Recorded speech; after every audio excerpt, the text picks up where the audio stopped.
Oke, assalamualaikum warahmatullahi wabarakatuh. Alhamdulillah rabbil alamin. Asyhadu an la ilaha illallah wa asyhadu anna Muhammadan abduhu wa rasuluhu la nabiyya ba'da. Allahumma shalli ala Muhammad wa ala ali Muhammad. Ibadallah ittaqullah haqqa tuqatih wa la tamutunna illa wa antum muslimun. Alhamdulillah, kita bersyukur kepada Allah. Kembali dengan izin dan rahmat Allah hadirkan kita pada hari ini, hari Rabu tanggal 22 Zulhijjah 1441 Hijriah, 12 Agustus 2020 dalam waktu sahur. Mari sama-sama kita minta ampun di waktu sahur ini, karena orang yang minta ampun waktu sahur selain dari taubatnya diterima oleh Allah, dia juga mendapatkan surga Firdaus. Astaghfirullahaladzim wa atubu ilaihi. Astaghfirullahaladzim wa atubu ilaihi. Astaghfirullahaladzim wa atubu ilaihi. Kembali pada waktu sahur ini, Ustadz ingin mengajak kita untuk berkisah. Kisah yang saya sampaikan sekarang ini kisah Nabi Hud. Ya, mohon diperhatikan. Jadi Nabi Hud ini keturunan Nabi Nuh. Nah, jadi orang-orang yang atas kapal itu orang-orang yang hebat, orang-orang yang soleh, sehingga generasi-generasi mereka betul-betul memuja mereka, betul-betul mengagungkan mereka. Dan untuk mengenang jasa-jasa mereka, orang-orang itu membuat patung orang-orang baik itu, orang-orang soleh itu. Niatnya kalau patung itu dilihat, terkenang jasanya, terkenang kehebatannya, sehingga bisa dicontoh kehidupannya. Itu niat awal. Karena memang begitu, setan itu membisikkan dalam diri kita sesuatu hal yang di awalnya dianggap lumrah baik, tapi akibatnya fatal. Jadi dibisikkan oleh setan oleh generasi itu untuk membuat patung orang-orang soleh tersebut dengan niat mengenang jasa-jasa orang soleh. Itu niatnya dibisikkan oleh setan. Mereka buat patung-patung menggambarkan kehebatan orang tua mereka. Yang membuat patung-patung ini yang niatnya hanya untuk mengenang jasa orang tua mereka, kemudian habis generasi itu, diganti generasi yang baru. Generasi yang baru ini patung-patung tetap ada, tapi mereka tidak lagi melihat sejarah patung itu untuk dicontoh, malah patung itu mereka sembah. Ya, dari banyak setan kan, pertama dia inginkan kepada orang-orang sebelum mereka berpatung untuk mengenang jasa-jasa orang tua mereka. Orang ini meninggal, generasi berikutnya setan bisikan lain lagi. Sembahlah patung ini, karena patung inilah nenek moyang engkau sukses. Nah, sehingga mereka menyembah patung. Ini namanya kaum Ad. Ya.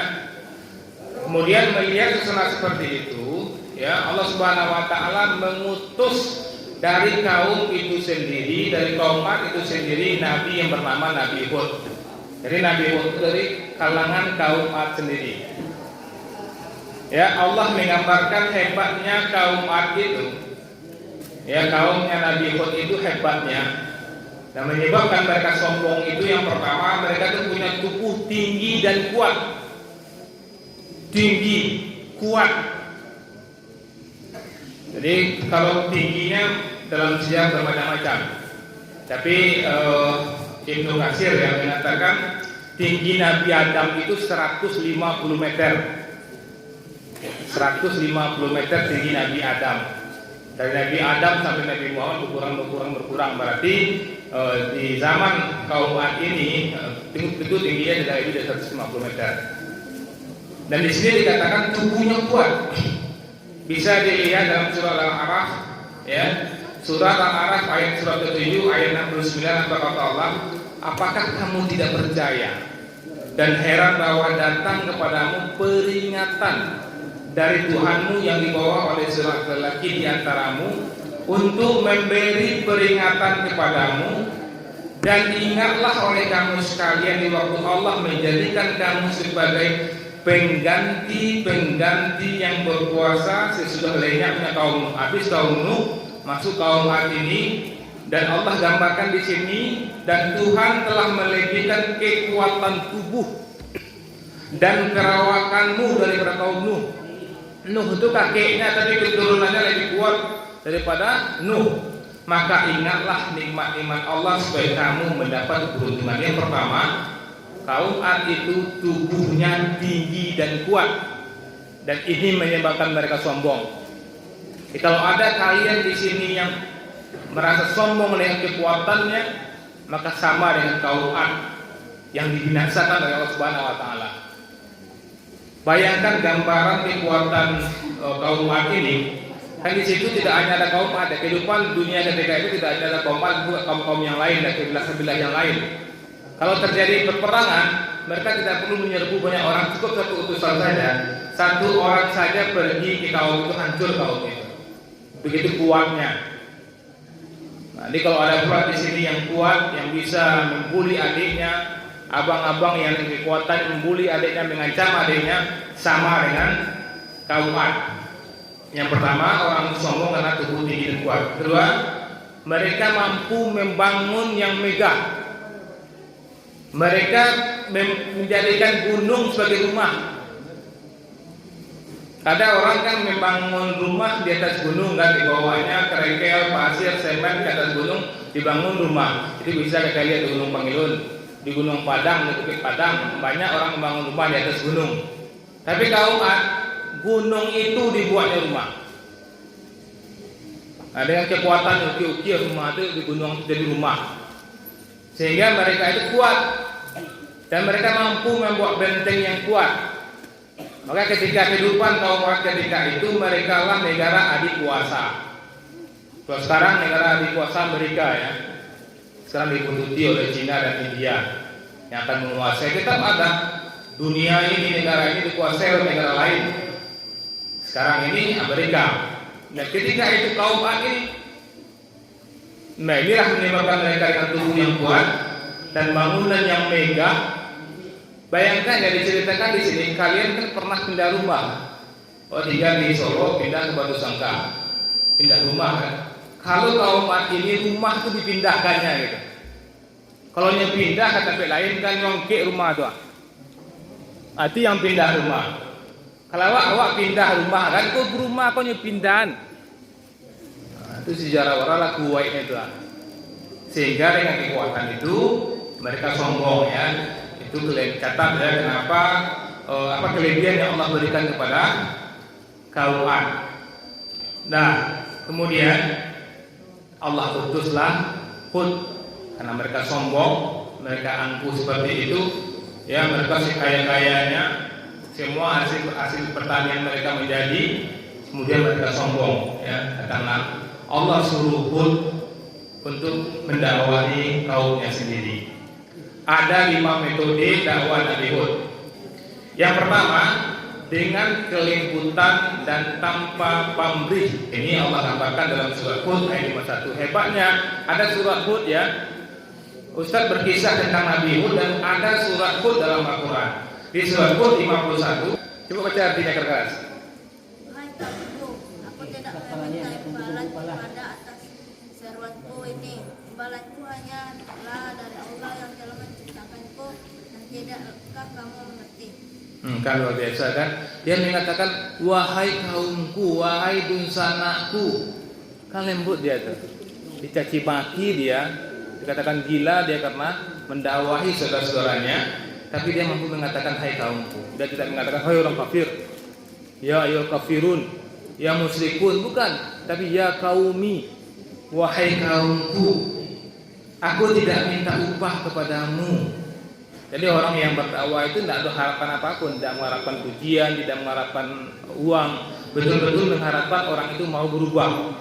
Nah ini tiba bagi kita ya, metode dakwah kita harus lembut. Kalau mendakwahi saudara kita harus dengan lemah lembut. Nabi Musa pun ketika menghadapi Fir'aun juga lemah lembut. Bahkan Rasulullah dikatakan dipuji oleh Allah, karena engkau berlemah lembutlah Muhammad, maka tunduk hati mereka. Kalau engkau tidak lemah lembut, maka mereka akan lari dengan engkau. Perhatikan, kalau dakwah dengan kekerasan, orang akan lari dengan kita. Kemudian yang kedua, metodenya mengingatkan akan nikmat Allah. Nah, jadi Nabi Hud mengingatkan kepada saudara-saudaranya akan nikmat Allah. Itu bisa kita lihat dalam surah Al-A'raf ayat 69. Apakah kamu tidak percaya dan heran bahwa datang kepada peringatan dari Tuhanmu yang dibawa oleh seorang laki-laki di antaramu untuk memberi peringatan kepadamu? Nah, ya. Dan ingatlah oleh kamu sekalian bahwa Allah menjadikan kamu sebagai pengganti sesudahmu, pengganti yang kuat Nabi Hud mengingatkan kepada saudara-saudaranya bahwa dia telah mendapatkan nikmat yang banyak dari Allah Subhanahu wa taala. Ini yang kedua. Jadi kalau kita menasihati kawan kita yang lagi stres, lagi galau, ingatkan bahwa dia telah mendapatkan nikmat yang banyak dari Allah. Ya perhatikan ya sayangnya, kalau kalian lagi frustasi, lagi stres ya, sebagaimana apapun bentuk ujian kalian, masalah kalian adalah orang yang telah dapat nikmat yang banyak. Apapun persoalan kalian, ada orang yang mau gantung diri ya, dia gantung diri karena stres. Kita bilang stop dulu. Kita bisa katakan kepada yang gantung diri itu bahwa dia telah dapat nikmat yang banyak dari Allah. Kesehatan dia bisa berjalan, dia bisa berbicara, itu adalah nikmat. Maka metode dakwah adalah pertama menyebut, kemudian ingatkan nikmat Allah kepada dia. Yang ketiga, motivasi untuk dapat balasan dari Allah. Jadi kalau berdakwah itu adalah motivasi kepada orang kita dakwahi balasan dari Allah. Itu bisa dilihat dalam surat Hud ayat 52. Dia berkata, hai kaumku. Nah, mulai lagi mengatakan, hai kaumku, mohonlah ampun kepada Tuhanmu, lalu bertobatlah kepadanya. Niscaya dia menurunkan hujan yang sangat deras. Yang kaum Ad ini, kaumnya Nabi Hud ini, mereka itu banyak pekerjaannya diantaranya adalah bercocok tanam. Maka ketika bercocok tanam itu dibutuhkan air hujan. Maka Hud mengatakan, bertobatlah kepada Allah, maka Allah akan menurunkan hujan yang sangat deras di atasmu. Dan ini juga itibar bagi kita. Kalau misalnya musim paceklik dan turun-turun hujan, memang harus tobat kita, minta ampun kita pada Allah. Dan dia akan menambah kekuatan padamu. Jadi kalau kita ingin punya kekuatan lama siapa waktu buat apa, tobat kepada Allah. Jadi kalau orang latih-latih semburas, tobat kepada Allah. Ini surat Hud 52. Dan janganlah kamu berpaling dengan berbuat dosa. Di motivasi untuk mendapat balasan dari Allah, itu adalah surat Hud 52. Oke. Kemudian metode dakwah Nabi Hud dengan ancaman. Jadi boleh kita dengan ancaman, misalnya nasihati kawan, pakailah topi, pakailah kain sarung, pakai barang ustaz beko, jangan terlambat, beko gagal beko nak dulu so ujian itu male-male, boleh dengan ancaman. Itu bisa kita lihat dalam surah As-Su'ara ayat 135. Jadi cerita Nabi Hud ini bisa kita lihat dalam surah Al-A'raf, bisa dalam surah Hud, dan juga kita bisa lihat dalam surah As-Su'ara. Surah As-Su'ara 135. Situ Hud mengatakan, sesungguhnya aku takut kamu akan ditimpa azab yang besar.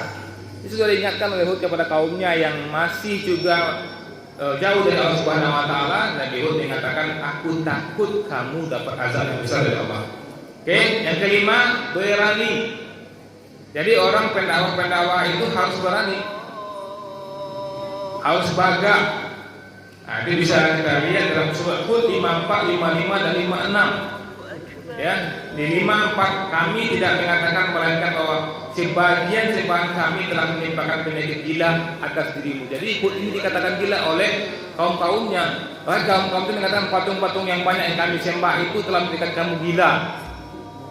Hud menjawab, sesungguhnya aku bersaksi kepada Allah dan saksikanlah oleh musuh kalian bahwa sesungguhnya aku berlepas diri dari apa yang kamu sekutukan. Ini memaki Hud kaum yang banyak itu, saksikanlah aku berlepas diri dengan kalian semua dari selain Allah. Sebab itu jalankanlah tipu daya melawan namun ada. Ini tantang Hud. Lihat di Hud 55 ya, keberanian Hud itu. Sebab itu jalankanlah tipu dayamu semuanya dalam aku, dan janganlah kamu memberitahu kepada aku kalau kau bakal membayarmu baik ini sekali. Jangan tunggu-tunggu lagi. Saya nantalo, awan ambo. Lalu yang api surang ini menetu. Orang tu bawa bagak. Kalau melawan orang tu seorang si baiknya bagak api sebanyak orang. Siap, kamu lawan ambo. Cewek, ini langsung sekali. Ya kan? Sudah Hud 52. Jangan berani, jangan tunggu-tunggu, langsung ini sekali. Jangan ada waktu menangguh. Ayat 56-nya, sesungguhnya aku bertawakal kepada Allah Tuhanku dan Tuhanmu. Jadi ada kita takutnya tidak panggacar. Tidak ada suatu binatang melata pun, melainkan dialah yang memegang ubun-ubunnya. Sesungguhnya Tuhanku di atas jalan yang lurus. Jadi orang yang berdakwah itu memang harus berani. Kalau ada penguasa yang zalim, kita harus berani mengatakan atas kezalimannya. Nah, sudah tahu kan? Dua yang menyebabkan kesombongan dari kaum Ad, 5 metode dakwah dari kaum Ad, dari Hud, kemudian kesalahan kaum Ad. Ya, kesalahan kaum Ad atau kaum Hud. Yang pertama, mendirikan bangunan bukan untuk kebutuhan tapi untuk pamer dan kesombongan. Itu surah Asy-Syu'ara ayat 128. Apakah kamu mendirikan pada tiap-tiap tanah tinggi bangunan untuk bermain-main, untuk bermegah-megahan? Kalau ada pula orang sekarang ini buat rumah bukan untuk tempat tinggal tapi untuk kebanggaan, maka dia sama dengan kaum Ad, akan dihancurkan oleh Allah Subhanahu wa taala. Boleh berumah luas, berumah cantik boleh, tapi untuk keindahan, untuk kenyamanan bukan untuk dibangga-banggakan. Mulia pakai sepatu rancak tapi nanti bangga-banggakan. Mulia pakai handphone rancak itu untuk kebutuhan, tidak untuk membangga-banggakan. Kalau untuk membangga-banggakan, tunggu kehancuran. Dan kemudian di ayat 129 Allah mengatakan, dan kamu membuat benteng-benteng dengan maksud supaya kamu kekal di dunia. Nah, dia membuat benteng-benteng itu untuk kebanggaan dunia. Pakai oto rancak, pakai apapun untuk kebanggaan dunia, maka tunggulah kehancuran. Hati-hati, jangan bangga di rancak awak, bangga di jadi awak, tinggal menunggu kehancuran. Yang kedua, bengis dan kejam. Di Asy-Syu'ara 130, dan apabila kamu menyiksa, kata Allah, maka kamu menyiksa sebagai orang kejam dan bengis. Orang-orang yang membuli orang lain, yang merendahkan orang lain sama dengan kaum Ad, tunggu saja kehancuran. Perhatikan dia, yang suka membuli orang, menganggap remeh orang lain, maka dia tinggal ancaman Allah Subhanahu wa taala. Kemudian yang ketiga, tidak mau dinasehati. Di surah Asy-Syu'ara 131, 132, maka bertakwalah kepada Allah dan taatlah kepadaku, kata Hud kepada kaumnya, dan bertakwalah kepada Allah yang telah menganugerahkan kepada kamu apa yang kamu ketahui. Kemudian Hud juga mengatakan, dia telah menganugerahkan kepadamu binatang-binatang ternak dan anak yang banyak, kemudian punya mata air. Sesungguhnya aku takut akan ditimpa azab yang besar. Dinasihati oleh Hud. Mereka sombong pada Hud. Yang keempat, mencari alasan untuk menolak kebenaran. Kalian di sini misalnya kalau ada yang dinasihati, mencari alasan-alasan untuk membenarkan kesalahan kalian sama dengan kaum Hud, sama dengan kaum Ad. Di Hud 53 Allah mengatakan, kaum Ad berkata, hai Hud, kamu tidak mendatangkan kepada kami suatu bukti yang nyata, dan kami sekali-kali tidak akan meninggalkan sembahan-sembahan kami karena perkataanmu, dan kami sekali-kali tidak akan mempercayai kamu. Sombongnya kan? Kalau ada ustaz menyuruh awak tidak namu, sama dengan kaum Hud, kaum Ad. Balasan Allah buat kaum Ad, balasan Allah ya, surat Al-Haqqah. Ini surah Al-Haqqah, surah Asy-Syu'ara, surah Al-A'raf, surah Hud itu bercerita tentang Hud. Ya, dan adapun kaum Ad, maka mereka telah dibinasakan dengan angin yang sangat dingin lagi amat kencang. Dibuangin sedingin-dingin ini sekencang-kencangnya malaunya. Nah, yang Allah menimpakan angin itu kepada mereka selama 7 malam dan 8 hari terus menerus. Selama seminggu angin sekencang-kencang sedingin-dinginnya malau mereka. Maka kamu lihat kaum Ad pada waktu mati bergelimpangan seakan-akan mereka kurma yang telah kosong. Maka kamu tidak melihat seorang pun yang tinggal habis seluruhnya kaum Hud itu. Dan tak kala datang atas kami selamatkan Hud dan orang-orang beriman bersama dengan dia dan rahmat dari kami. Jadi kalian kalau ingin selamat jangan tiru kaum Hud. Akan nampak tuh kan, dan tiru itu, insya Allah kita akan selamat ya. Oke, selesai pengajian kita. Mudah-mudahan kita tiba bagi kita. Assalamualaikum warahmatullahi wabarakatuh.